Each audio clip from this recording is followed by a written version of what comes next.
But I remember I started interacting with different energies. As you still are part of the food chain. So if you know that you live in a place where there are animals that can eat you, it kind of changes your mindset a little bit.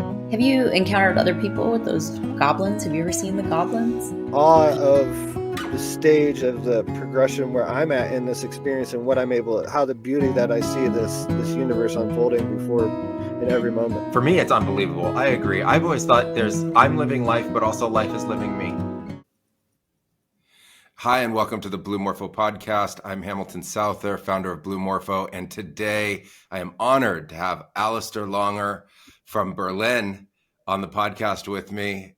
This is a cross-continent, cross-international, global podcast at this moment. Alistair, thanks so much for being here with us today. Yeah, thanks for having me, Hamilton.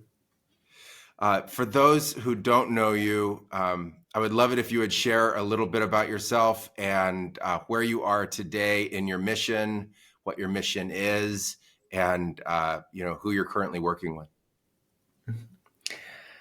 Yeah, so the outward-facing avatar I consciously built is coined Catalyzing Radical Systemic Change. So when you Google Catalyzing Radical Systemic Change, you will find a podcast and a website where I share quite a bit about me. So I work as an agent on behalf of a portfolio of organizations that, try to tackle the challenges we're facing collectively, from ultra large scale infrastructure change, most of it invisible. So like, what is the currency design we're currently using, or how do we design cities? So I advise on a think tank, which is called Dark Matter Labs, amongst other things in my portfolio.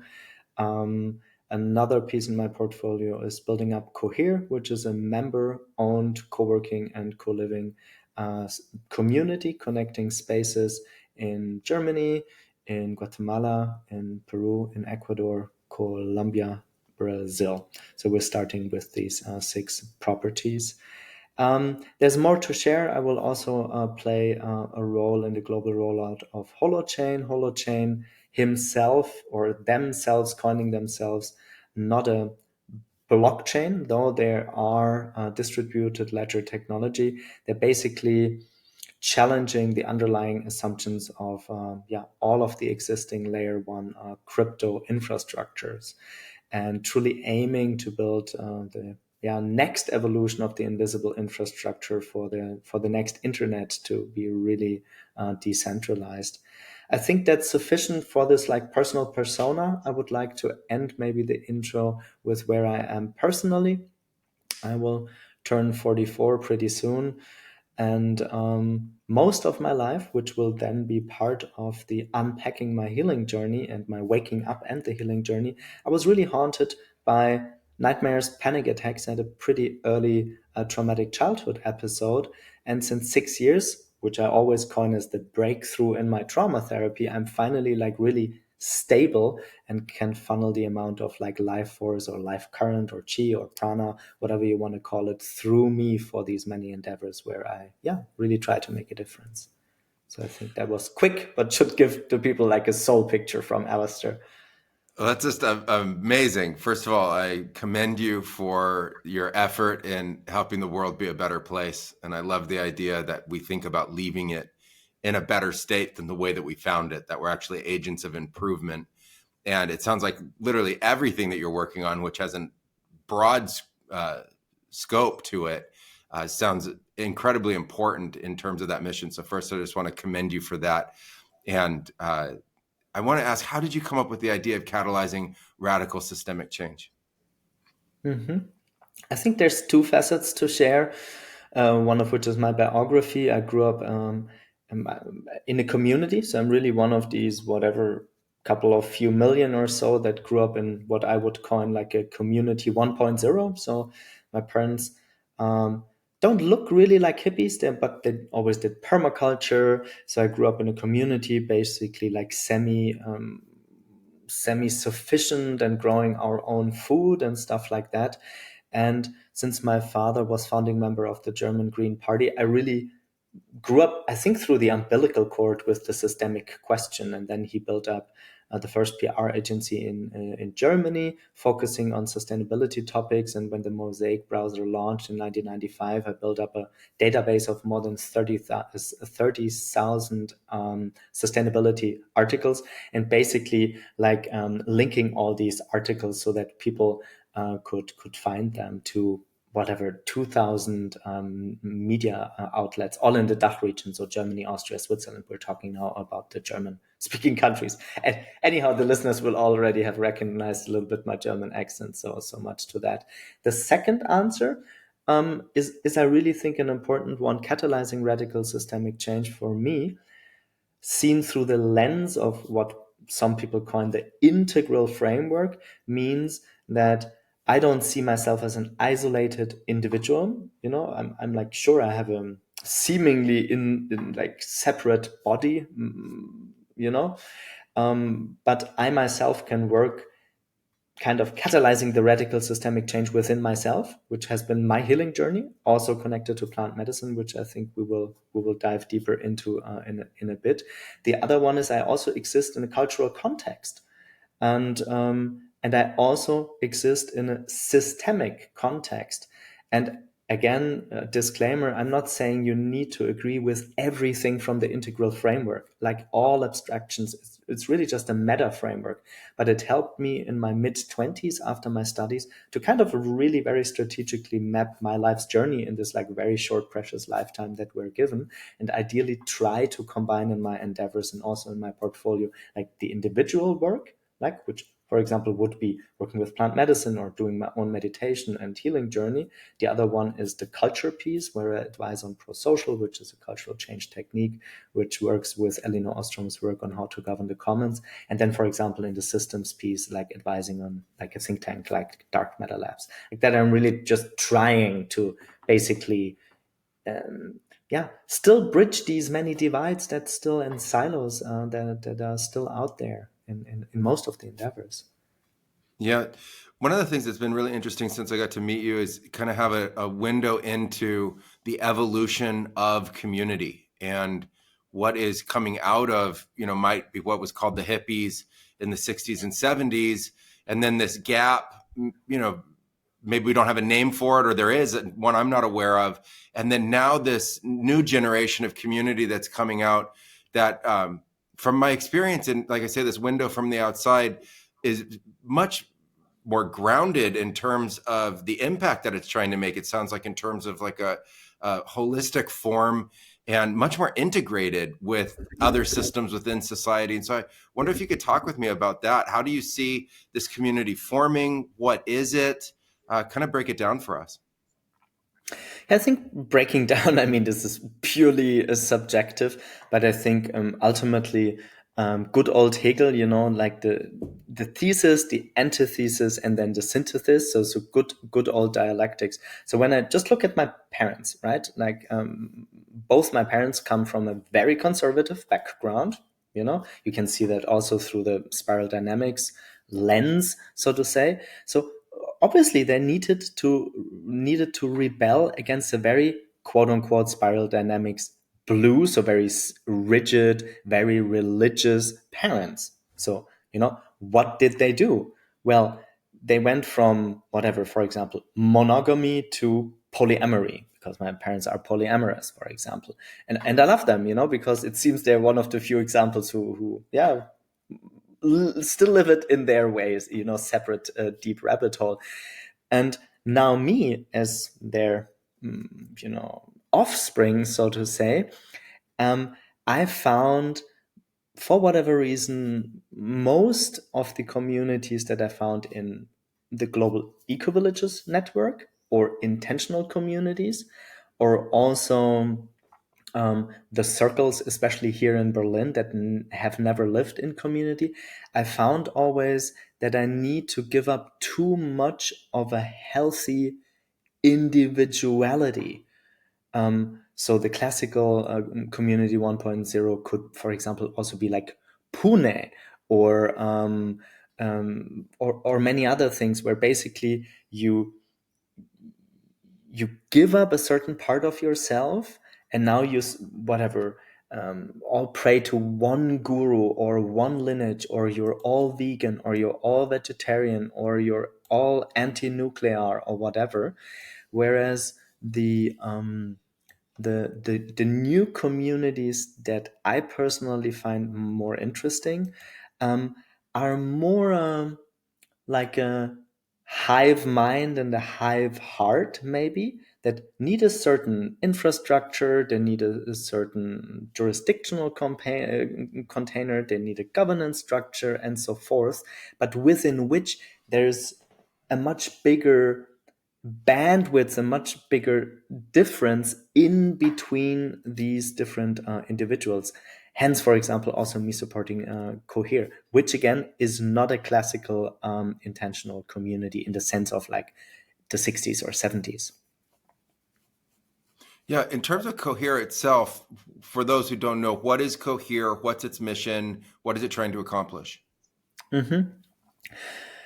Yeah, so with Cohere, basically the main thing that we want to do is we want to house change makers, right? So the market for digital nomads out there is just exploding. Like everybody jumps on it. Most of them obviously with just another extractive business model, like hence also 3-digit $1 million sums, given to endeavors like that. So we didn't accept VC money. We're kind of crowd-funded, crowd-raised, and we really aim at I would say, prototypical first step towards a network state where we say, okay, sweethearts, first of all, it's a member-owned community. So who are the members? So you can't simply become a member. You really need to apply for membership. So what qualifies you as a change maker, as a social entrepreneur, as a spiritual teacher, as a yoga teacher, as a change maker? And then you become part of the community. And with the community, we really try to tackle one of the main challenges for most social entrepreneurs. I'm not excluding myself. I've never worked in mainstream, so I don't have assets that are working for me. I never, earned big consulting money. So I'm in a phase in my life where really these topics of at least a little bit of security in the old age and living with values aligned people are really moving to the forefront. So from a business to consumer perspective, we're offering housing for change makers in the before mentioned locations: Germany, Guatemala, Peru, Ecuador, Colombia, Brazil, starting with these 6, most likely also Bali and others. We're in due diligence with over 50 different properties. But that's what we do. And usually people either live permanently nomadic, which I never did, also not aspire to. But many people really say, oh, at least these cold winter months in Berlin, I want to escape to a beautiful tropical haven and spend 3 months. But I don't simply want to rent an Airbnb. I actually want to spend these precious months where I kind of work part-time or full-time or work and travel. But I want to spend this time with values-aligned change makers that ultimately really help me cross-pollinate my endeavor, but beyond the buzzword, really people that know the sector, that have been through maybe some of the same pitfalls than you have been, and really just, help each other. And from a B2B, so business to business standpoint, what we're trying to aim at is basically building a community-owned land fund, like based on a trust structure, to permanently take out of the capitalist speculative market these amazing pieces of property, but co-inhabitate them with the hive mind, hive heart, whatever you want to call it, but with values aligned change makers, and not just create another business model that just creates more externalities for the many generations after us. Yeah, one of the things I really think is interesting about Cohere and what I see it disrupting is 2 really fundamental difficulties that I've seen and friction points in this idea of how you actually get change made. And one of them is that you need to have contact with people that are of that same mindset and that share those same values and that can actually help each other and cross-pollinate different ideas and especially as a young startup entrepreneur, you know that there are so many potential pitfalls that other people need to cover and help and support. And the Cohere Network seems like an unbelievable opportunity for people looking for that kind of support in real life, not just, the URL life, but now the in real life, being there together, having community, having the support of another person, their advice, their mentorship, et cetera, literally right there, that the helping hand. Pardon me. And then the other side of it that I see is this question: if you really want to make a change and you're not really participating in, the old way of doing things, you also don't get the benefits of the old way of doing things, which is fundamentally amassing capital over time and having that capital work for you. And it's typically associated in different kinds of assets that are lower risk assets that, really grow in value slowly over time. And the one that we know of best over the last, 50 to 100 years is real estate. And this is where Cohere is actually creating a system. It's a new kind of system where there is a co-ownership of that real estate that sits underneath the company itself. And to me, it's just a brilliant model to ultimately support people, so that if you really were a change maker and you really are digitally nomadic and you're going to be part of community and go live the next 20, 30 years of your life in that space, you wouldn't have rooted, in essence, on the farm, building the farm and the value of the farm. You'd have gone and helped all these farms, these mental creative farms, permaculture farms, food forest farms. You'll be part of changing the world for the better. But you'll also then, over those 20, 30 years, be able to look back on it and say that you do have an asset base that you worked on building, and that you do have now that asset that's working for you in the old world economy. And I believe that this model has tremendous potency going forward because of that. Nah, thanks for the flowers, Hamilton. Let's hope for the best. Also to finish that part on Cohere, we're early stage, but we're not totally newbies in the sector. So all of the co-founders work in the sector for plus a decade. And I think the lift that we're trying to do within the next half year, so pretty much up until we meet in Peru, is like, can we jointly, many hundreds, we're couple of hundred, we're 300 plus now, aiming not to grow too fast, so maybe being in the range of maybe 1,000 or so in few months, is like, can we, the sum aggregate of the hive mind and hive heart, really unlock also the investment, the values aligned investment, to really co-create this first, let's say, fund one, that we co-own these 6 pieces of property together, instead of trying to fundraise for one piece of property, which is, from a hedging against risk perspective, anyhow not so favorable. Hence most or many products always, exist in a fund structure, and we're doing that community owned. I think that's good for Cohere, right? This is not an advertisement for Cohere. No, but I think it's important because it's a model that represents a kind of grounded philosophy in the economic systems that exist today. And as part of this change, it shows there's a movement of inclusion instead of exclusion and revolution. So what I think is important to represent is that it isn't an idea that is revolutionize everything that exists today, but rather use the beneficial and positive aspects of it to be able to support the people who are making this change. And one of the biggest issues in dedicating your life to this kind of evolution of humanity is that there hasn't been a safety net built within it. There isn't a way that is understood yet to be part of community, but also economically benefit over time, which is also necessary considering the current systems that we face.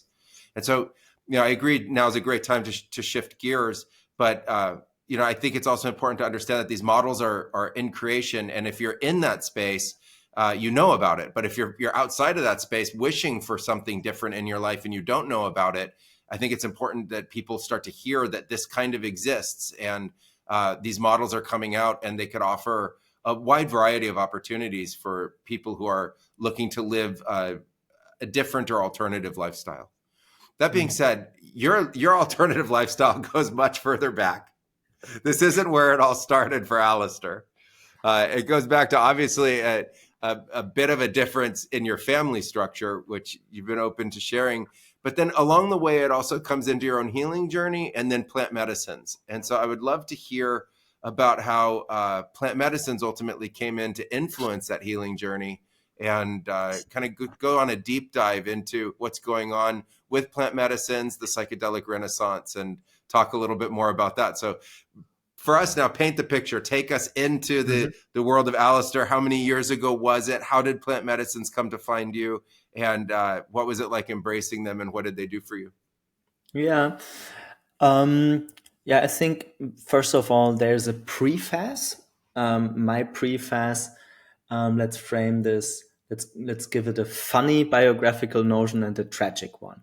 So the tragic one was, again, I was 2 years and 8 months old. I play in the kitchen. The boiling hot coffee machine, these automatic coffee machines from the 80s, falls over, and I burn my whole left upper leg. And I wake up, basically my father driving me to the hospital. And this was always my first childhood experience. I was never able to go before that childhood experience. And the result, which only got detected way too late, was what you would call post-traumatic stress disorder. My coping mechanism was to develop almost prodigy-like mental faculties, like being super good in school and learning to read and write and stuff like that. And my coping mechanism was mainly alcohol and party, So I was not a heavy alcoholic. I was one of these guys who just did party a lot in their 20s. Luckily, really luckily, and knock on wood here, I never touched any hard substance, like whatever cocaine or amphetamines. But I was really a booze and party guy. And in my early 30s, so actually, I don't think you would coin that plant medicine. I knew that one of my closest friends was doing work with psychedelics, not like in a party setting. So I remember a day when I was 31, where I got administered MDMA from this guy who was not a professional psychotherapist, but trained in psycholytics therapy. And I was asked to only focus on one question. And the one question was, how did you feel before you burned yourself, your left upper leg? And it didn't really come to a feeling or a solution, or nothing came up. And I got administered a dash more, which sometimes can happen. And then suddenly, after, I have no idea, maybe 2 hours or so, and MDMA in a strict sense is not a psychedelic, but I really think it's important to frame then my other journeys. And suddenly there was this feeling, which I think you can even hear from the tone of my voice, or even more when you see me dancing or doing a workout. I always in my whole life had this incredible, huge amount of life current running through me. But in a way, what happened through the trauma is I was afraid myself of that life force, because ultimately I was always afraid of again hurting myself. And in multiple instances, which would be too lengthy, which many traumatized people, or I mean, it's an abused word because everybody just uses it, but in my sense, it makes sense. I was really time and again creating circumstances to basically re-traumatize myself, And this was definitely a big breakthrough. And from that on, also my psychotherapeutical cycles with normal psychotherapists just went deeper. I think that was one piece. And then, truth be told, I don't know why, my first psychedelic experience was ayahuasca. I also don't know if that was the right decision, but it was what it was in Berlin. And I did it with this odd thing because it was the thing I was most afraid of dying. This was like the core wound, or the last, guardian, I thought, right? So I did do ayahuasca, and then I did it, I think, way too often, like 30, 40 times or so, just really many times. And just to paraphrase the first episode with ayahuasca, which was not funny at all. I think it was the highest dose in terms of the DMT component in it. So it was so strong, it just completely blew me open apart. I have no idea. And the hallucinations were so strong that me with closed eyes and opened eyes, I could not really even make a difference, trying to open my eyes and being like less in the trip, was too strong. And I think it's good then to say that ultimately it was a psychotherapist with a background in psychedelics, a woman in her 70s that works with psychedelics since 40 years and is a trained trauma therapist, that a couple of years later, maybe 5 years later or so, basically told me, Alistair, I don't think that ultimately your healing journey, meaning for Alistair, should mean you should just drink more ayahuasca, which a lot of people are doing out there. And she basically said, I will work with you, but only under the premise that you don't do any psychedelics at all, especially not ayahuasca. And then came a cycle of, I think, 3 to 4 years or so, where I didn't do psychedelics, where I didn't do ayahuasca, and was really just doing the groundwork, maybe, really just like, it's not very fucking fancy. You meet this therapist lady, once a week, and you talk about your issues, how you handle your relationship, your money, your family issues, whatever issues you have in life. So I think the disclaimer for those listening is just to drink more medicine is not necessarily the answer. Also, disclaimer from a non-dual perspective, yes, maybe for some people to reach a breakthrough, right? Sometimes a ceremony more can help, but also in many instances, also certainly in Berlin and certainly from many people I meet, more medicine, meaning more psychedelics, is not the answer. I think that was a big and a very painful learning. So usually she says, yeah, maximum whatever, every quarter, maximum 2 times a year, maybe for some people also only once a year. And then the rest is all about integration. Like, what did you see? What did you learn? What did it trigger? And how can you ultimately transform that in everyday life? But it seems I always needed to take the hard, the hard road, the tough cookie thing, I think that's an important premise to come from as we're seeing this expansion in psychedelic use and this sort of psychedelic renaissance taking place, that people are mistaking the role or the purpose of the substances in their journey. And I think we're seeing this a lot where people are both just using it over and over and over again for what they think is a healing purpose. And then other people are just using it over and over again for either escapism or exploration. And in both of those cases, there's in some cases, there's a dependency that can be created on that and an actual lack of going into the place that somebody thinks that they're actually trying to achieve. My understanding that in the healing process with ayahuasca down here in the Amazon, they do a series of 2 to 3 ceremonies. The locals typically do a series of 2 to 3 ceremonies, and that lasts anywhere from 6 months to a year. And they only go back and use it again if there's a need. And that would be like, to support that healing process a little bit more, but that they would tell you that the healing is going to take 6 months to a year, but that the first intervention with ayahuasca is going to happen in the first week. And then after that, it would be very much like you say, it's a process of actually working through yourself. And the ayahuasca is used to kind of break through the barriers, or break through the mental patternings, or help somebody dislodge and create movement where there was stagnation. And then after that, it's a process that they describe as working with the plant spirit, which is an idea of this energy is within you and it's helping you and it's supporting you be able to move on. But I think that's very real and something that needs to be shared in this new psychedelic healing culture that's coming out, that you can just as easily create a dependency upon the psychedelics as you can any other kind of negative behavior or negative habit. And really the self-help and the transcendence of the trauma or depression or anxiety or PTSD or addiction or just the malaise that people experience is actually like you say, it's an integrative process.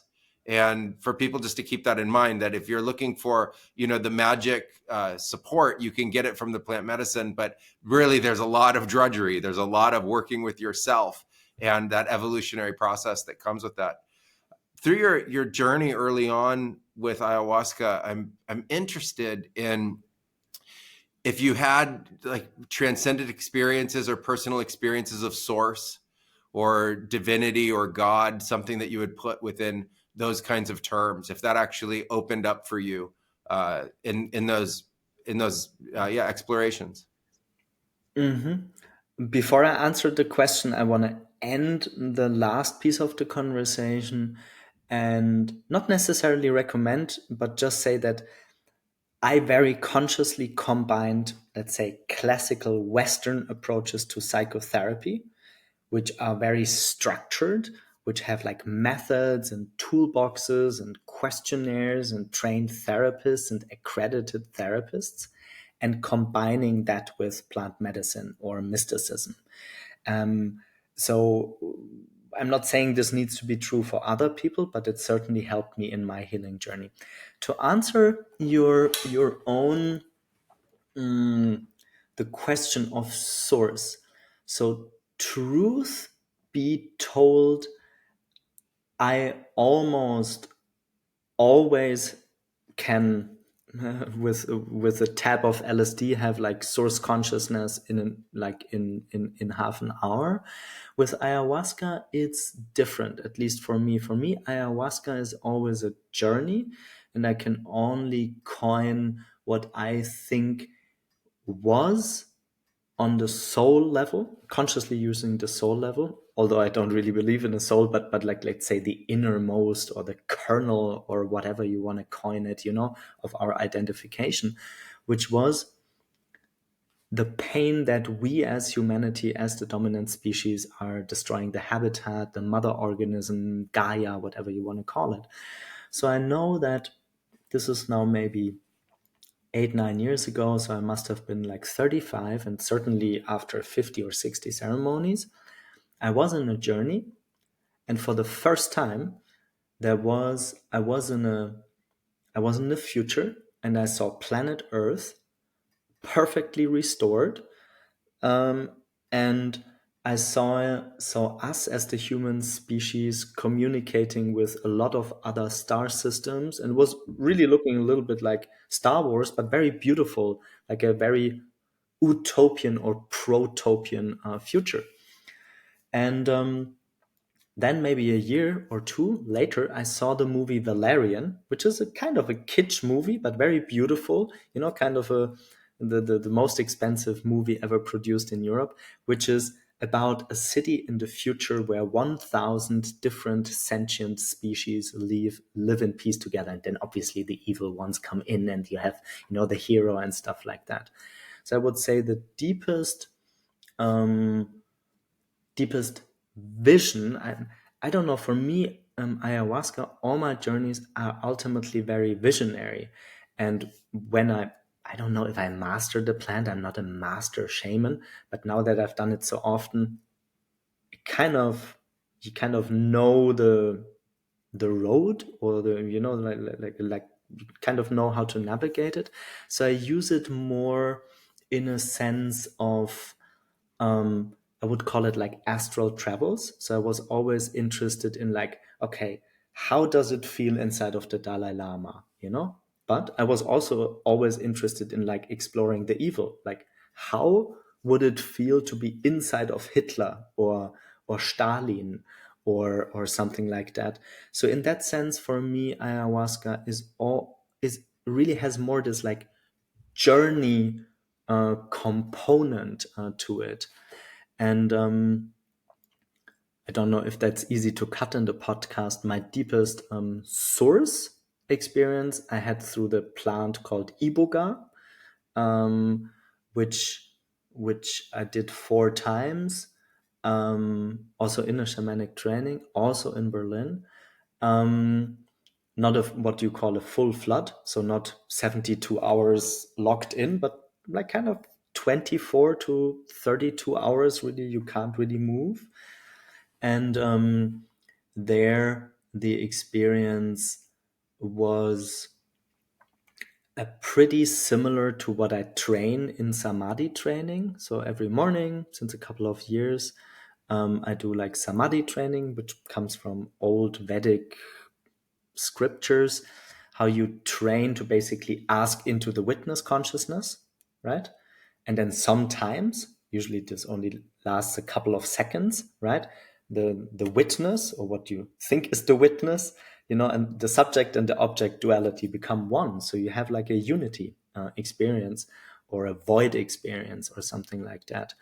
And on Iboga, this was so profound that I was kind of in that void. And after that void was really just a full hours long, definitely my most intense samadhi experience or enlightenment experience, whatever you want to coin it. I was really just one with light, one with all, and still there, right? But very much in the moment, and was really just radiating in ecstasy. And I have never had that on ayahuasca. So for me, ayahuasca, I think, will forever be in my life a thing that I will do maybe every once a year or something like that. Like kind of, I think that's round about the rhythm. And also with you, what I want to explore after the healing experience is more like, how can I hold the space? How can I be a guardian to accompany others into their journey, which is kind of just a different life phase that I'm at. And I think, yeah, part of our encounter is certainly exploring that. Yeah, amazing. In the Iboga experience, what was that like? That deep samadhi, what did that feel like for you? What happened? What was space-time like? Yeah, so it was very interesting because it was my in my second Iboga journey, I very much kind of prayed for that, or was invoking that. So I really was saying, okay, now if you've meditated and contemplated on the void, for whatever 25 years, I started to meditate very, very early in my life. And so what came was more like a falling into the inside. And then it seems a very archetypal picture was coming, and I was really just seeing that one eye, the eye of Horus. And whereas always with ayahuasca, still I was afraid of like diving through that, or of the dying process or something like that. Through the support of the sacred plant, and in that sense, Iboga, I was for the first time really just having this, okay, I just let go, and felt like almost swimming through that eye of Horus. And then, I mean, just talking about this activates my fontanella. It's really so funny because I had so many unity consciousness experiences in my life, but never so deep and so long, because it must have been many hours. I think it felt like, for the first time in my life, almost like in my nightmares, but the positive side of it, it felt like falling into infinite black space, void, nothingness. And it felt like, also like in the darkness retreat, I feel like I want to share also something about like my experience in the darkness retreat a little bit later in the podcast. So it felt like almost like consciously inviting that black matter, that before anything causal, open, void space, to invite to penetrate the material matter, to merge with it, to infuse it, to penetrate it, to kiss it, to make love with it. So it was a very juicy experience. And the only next thing that I remember is that with eyes closed and eyes open, I was lying almost like Jesus on the cross, like on the back, but with my arms in this like cross position. And it felt really like a beam of light, like in the middle of my body, in between the heart chakra and the hara, really just like this infinite amount of light through my body, like for many hours. I mean, this was so intense that when the others already went into the integration circle, I was then asking, hey, can I be in a separate room? And I was just lying in the separate room and like beaming with joy and love and light for, I have no idea, maybe 2 hours, 4 hours, 6 hours, I have no idea, but a very prolonged time. And this I never had in my life, like in such an intensity, of bathing in this stream of light, so to say. Yeah. After an experience like that, how do you integrate that? And how does that then impact you kind of like going forward? I mean, if I were a listener having not had this experience, I'd be like, I can't relate to that. What is that? So how does that then get integrated, and how does that impact you after an experience like that? Mm-hmm. Which brings me, I have, my split screen still a couple of, disclaimers I want to make to those listening. So first of all, don't cling to the experience. Any spiritual master, at least that I trust, would say you can't permanently stay, because it's a state of consciousness. It's not a stage of consciousness. It's a state of consciousness. So you will inevitably fall out of it and sometimes be grumpy and overwhelmed and love your partner and sometimes say, this specific thing about my partner, I don't like that much, or about my business relationship. So I think a good thing is really just training your humility. The other thing is, what I strongly recommend for every human being is have a daily practice, whatever that is. It's not really that important. Is it breath work? Is it yoga? Meditation is also just a word, because there's gazillions of different meditation techniques, but train your state of consciousness every day without a substance. I also recommend without a teacher. The teacher is only the finger pointing to the moon is not the moon. Ultimately, the teacher should give you a technique, a tool, a question, or something like that, over which you ponder for many years. And when it comes to integration, to be very honest, obviously, I usually try to take, for example, a full day off, or something like that. I'm more a guy than going into the spa or going on a prolonged walk in nature.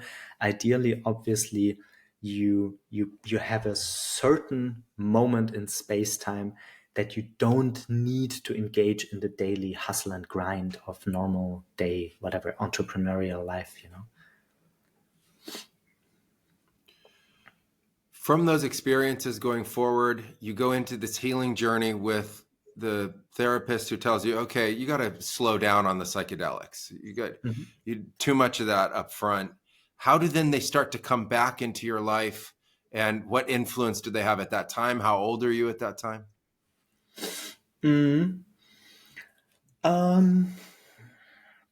That's a good question.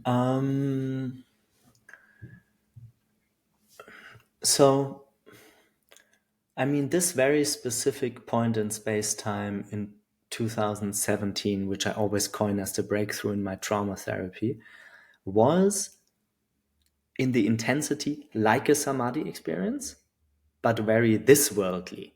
It was like finally, in an odd sense, I mean, it was a 10-day retreat, kind of a 10-day ever ongoing non-stop group therapy, right? With a type master shaman and a complete rundown of your psyche.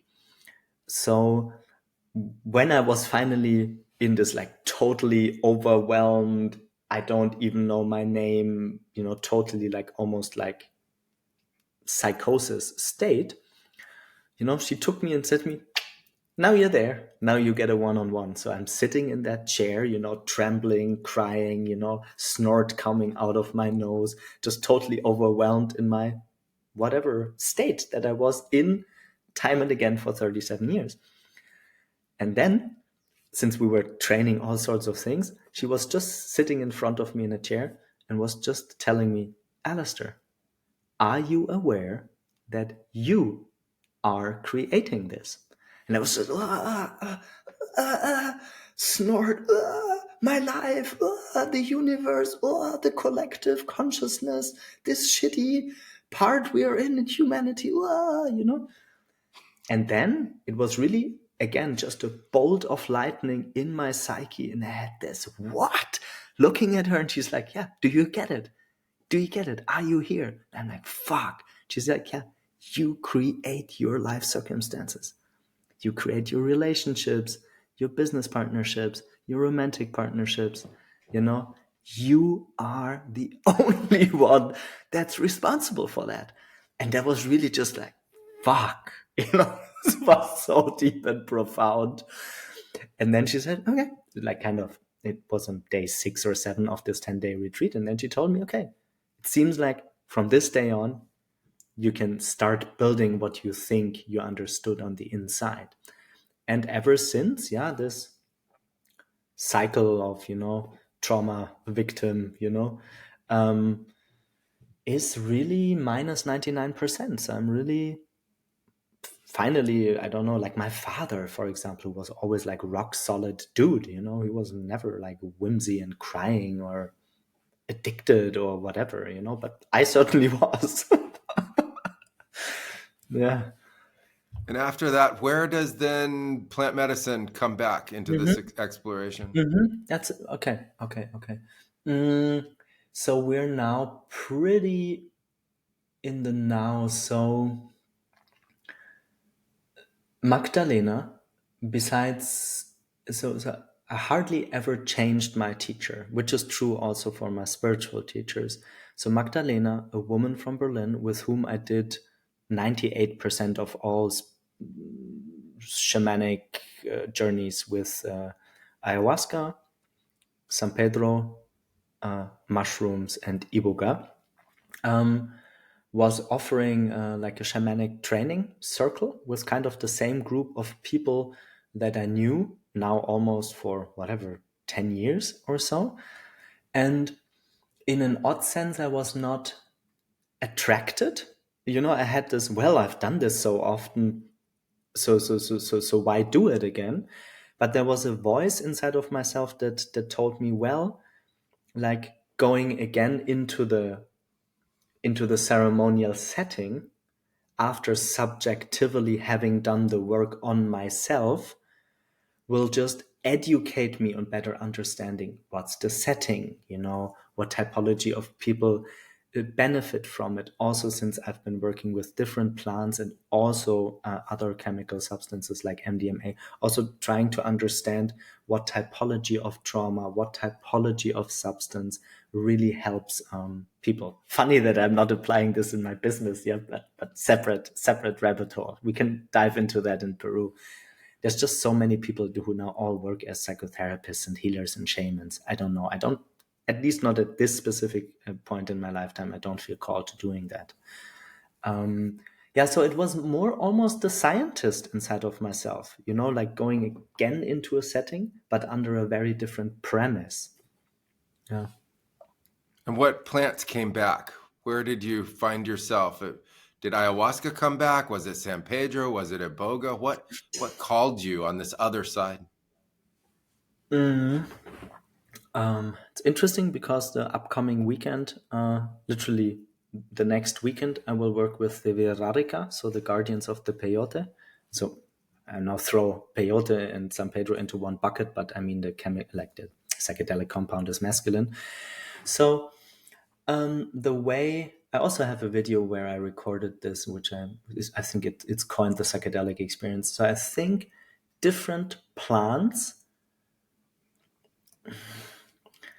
trigger different parts of your psyche or your chakras. So for me, working with Mother Ayahuasca is almost always just bowing down in front of the great mystery that ultimately it's all a big mystery we don't know shit. It teaches me humility.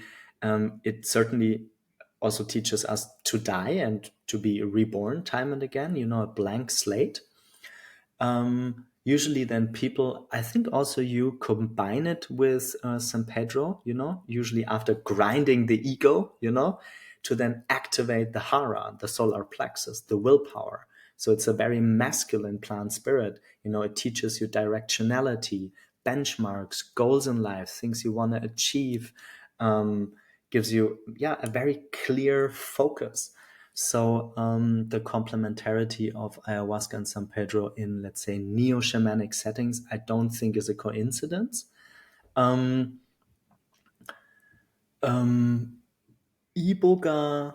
I don't feel called necessarily to do iboga. I mean, I don't feel called to do any substance anyhow very deeply, but I think there will come a moment where I will do iboga, but I feel like it's also now almost 14 years of work with these sacred sacraments, so to say. So it feels like a big cycle closing, and that cycle, I think that's good to riff over, to share also with your audience my experience in the darkness retreat, and to share like similarities and differences in the darkness retreat. I think that would be beautiful. Before we go into the darkness retreat, I want to go back to this piece that you described about the shaman who tells you that you're creating it, and that you're in this moment of catharsis and difficulty and trauma and victimization and rationalization and the mental states that go along with that. And I think it's an unbelievably important lesson, which is why I want to highlight it. This idea that we're creating. So we're creating our reactions, we're creating our mentalizations, we're creating our thoughts, we're creating our feelings, we're creating the way we're tying together information. It's not the complete picture. It's a lens on our own psyche and our own experience with it. And this idea of us, creating, I'm not saying that we're creating the entire universe the way that it is. I'm not saying that we're creating some hologram of Earth in a treacherous state, but that throes of catharsis that you are in, you're creating, and you can drop out of it and become still. And I think that's what a lot of the Buddhic teachings are about when they talk about stillness, is, the ending of that mental catharsis and reaction.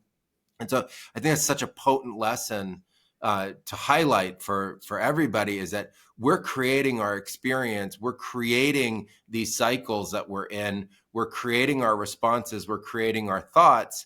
But I think it's very hard for people to grasp it in real time, that they are the creator of that entire paradigm of experiences. So I want to go back to that moment where you actually, were in catharsis, and then you dropped out of it for the first time and realized, oh my God, I am creating this. What was that experience like for you? And how did then that play out going forward, sort of that rooting within you more and more to become that centered, stable person, grounded person that you're now describing? I mean, ultimately, I think it's a lifelong process. I think I was always very disciplined, and I think my invisible black door was always obviously using my psychological problems for like all sorts of excuses, right? Like, I have these problems, and I'm melancholic, and I'm depressed, and I'm addicted, and the world, goes to shit anyhow. And the description from my teacher is, which I think it comes almost like from martial arts, she's like, train your willpower. Like you have no excuse. I mean, I'm not saying when they drop a nuclear bomb on top of my head, but besides, stuff like that, the more responsibility I take for my life circumstances, the bigger is also the likelihood that I find the solutions. And what I really like about the teacher, her name is Brigitte, so a woman, is that she brings a decades-long tool set. And when I sometimes speak with her, and I'm also surprised on how deep the transformation is from now and 10 years ago.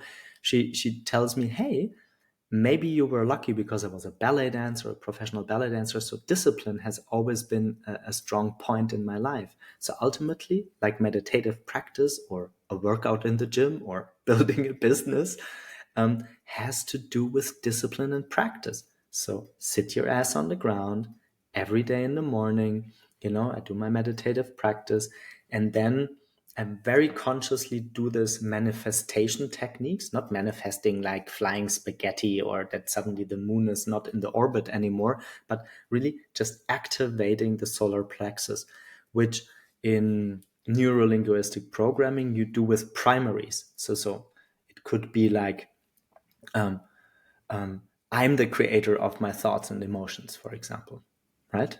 But you need to create that primary up until you really are convinced that you're creating your thoughts and emotions. Because if not, you just get a secondary that tells you, well, the guy is talking bogus to myself, So it's an ongoing practice to create these primaries in neurolinguistic programming from the center of your solar plexus or your hara, and really say, okay, that's whatever a certain life phase, I want family, for example, as and children and living in community and be a successful entrepreneur, which pretty much the whole thing in this life phase. And to really take ownership, to really own that and to create that. And when then obstacles come around, really just analyze them and say, okay, where is it where me as Alistair, I can make a difference? You shall know them by their deeds, they say in the Bible. It's really about that, because what you think and feel and what your own internal thoughts are is one thing, but ultimately other people perceive you by what you're doing, right? Yeah. Doug, first of all, I love that. I mean, that's incredible.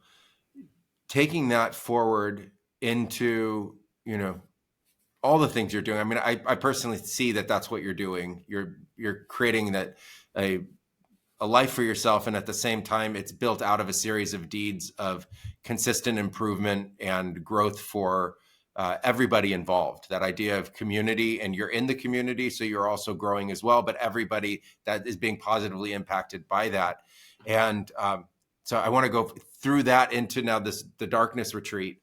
You know. Number of months ago decide that now's the time for you to do a darkness retreat.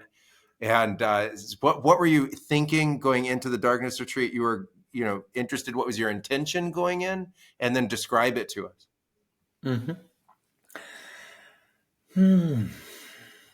Yeah. So as a child, I was haunted by panic attacks and nightmares. And one feature was I was terribly afraid of anything dark. So I could not sleep in darkness. There was always a light on up until my early to mid 20s. There was always a small lamp on. I could simply not sleep in darkness. I would be terribly afraid.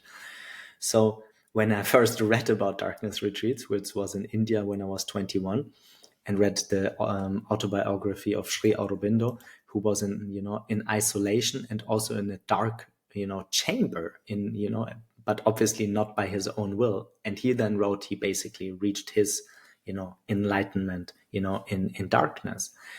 I told myself, okay, this is the oddest, most scary thing that I can possibly think of.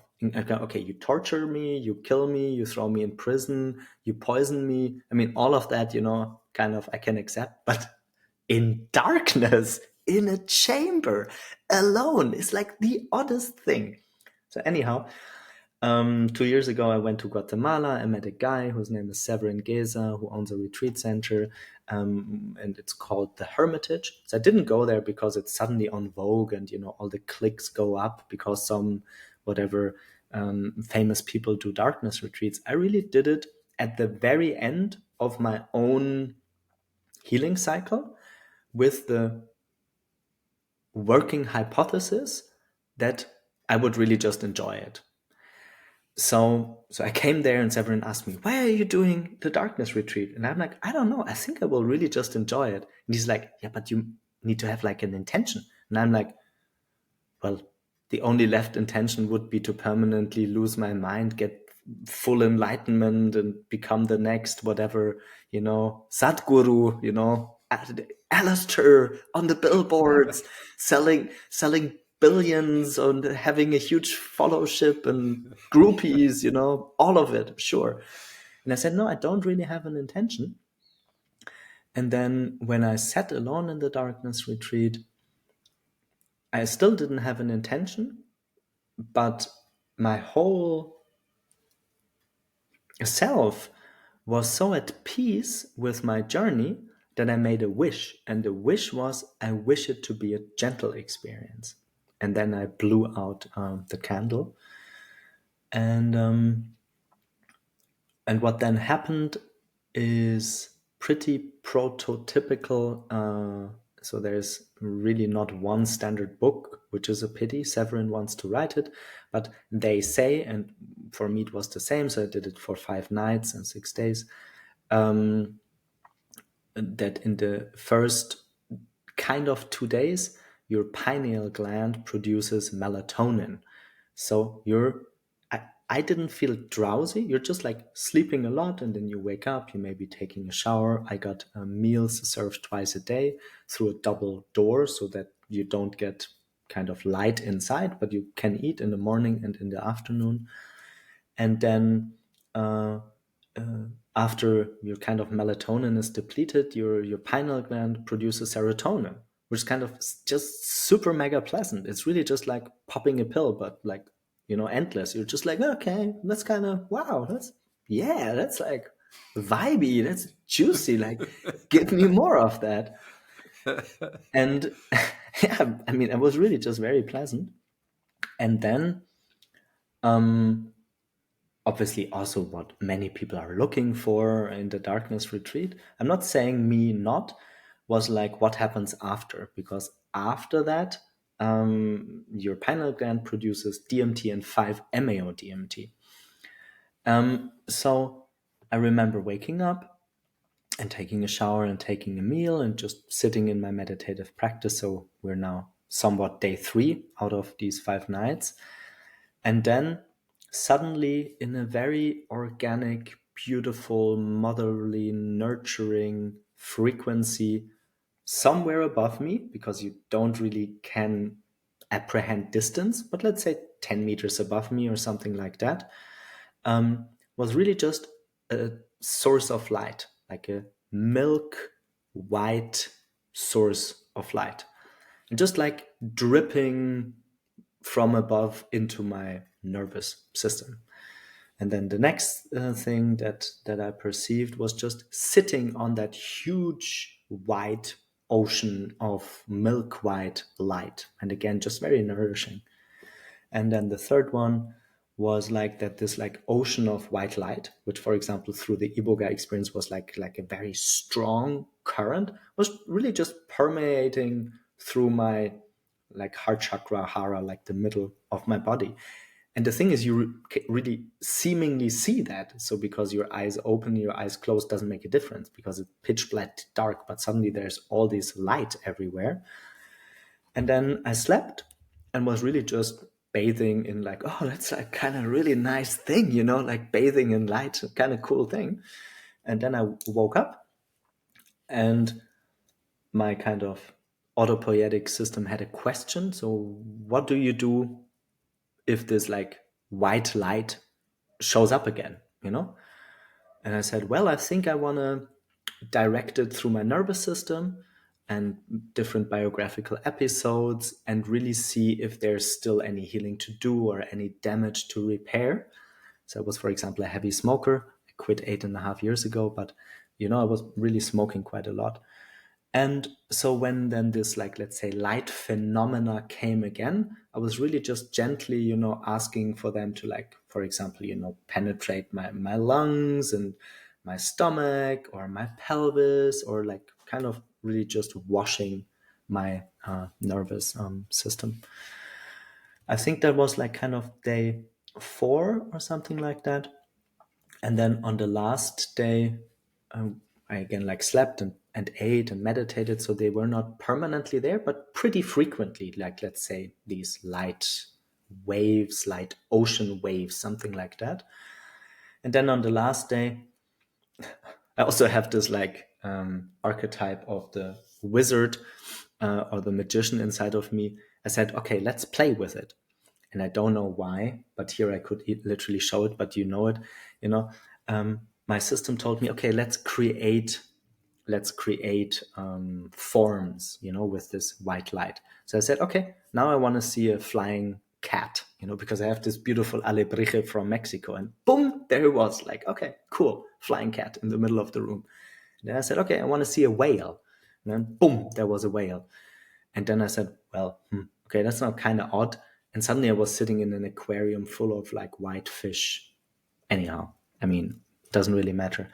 One thing that happened, which I didn't mention, which happened, I think, a day or two earlier, was there was also a very short, I have no idea, maybe 1 hour episode where seemingly all the still stored stuff that I'm afraid of, like killing, genocide, war, deforestation, plastic in the oceans, whatever, mass murdering, you know, stuff like that, showed up in a very rapid sequence in front of my eyes.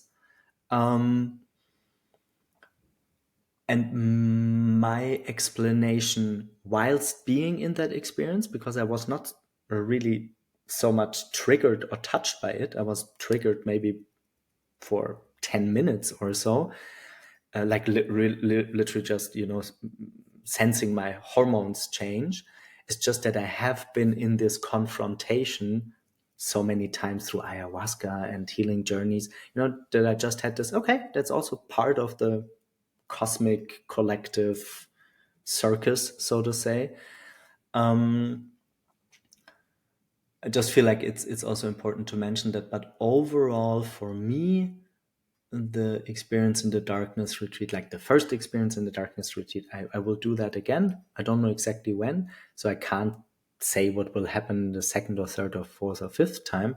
But for me, it has been very gentle, very beautiful, very magical, and also really very deep. Yeah, it's very hard to describe what happens. But I'm incredibly grateful. And I'm also grateful that I didn't do it before. Whereas, you know, like I thought I kind of did too much ayahuasca, for example. And with this intervention, it felt like really just like almost sealing hermetically, you know, a very long cycle of interventions and searching and wanting to find out and healing and whatnot. It was really just very gentle and beautiful, very magical. Since the darkness retreat, how has that experience impacted you coming to this present moment?